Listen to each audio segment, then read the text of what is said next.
ప్రవక్త అయిన ఏలియా జీవితంలో ఆపత్కాల పరిస్థితులు చుట్టుముట్టినప్పుడు తాను కూడా దేవుని యొక్క ఆశ్రయాన్ని పొందుకున్నాడు.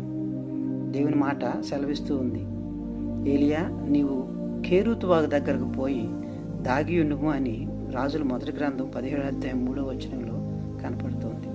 అక్కడే ఆ కేరూతు దగ్గర ఇంచుమించుగా ఏలియా 3 సంవత్సరాలు జీవించాడు. ఈ కేరూతు వాగు మనిషి సంచారం లేని ఏకాంతతకు సూచనగా ఉంది.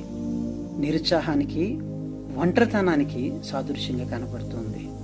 ఎంతో గొప్ప గొప్ప సేవకులు, పరిచారకులు, దేవుని యొక్క బిడ్డలు ఈ కేరూతు అనుభవం ద్వారానే బలపడినట్టుగా మనం చూస్తూ ఉంటాం.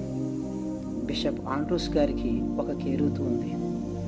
అక్కడ ప్రతిరోజు దాదాపు 5 గంటలు ప్రార్థనలో, ధ్యానంలో ఆయన గడిపేవాడట. డేవిడ్ బ్రెయినార్డ్కి ఉత్తర అమెరికా అరణ్యాల్లో కేరూతు అనుభవం ఉంది.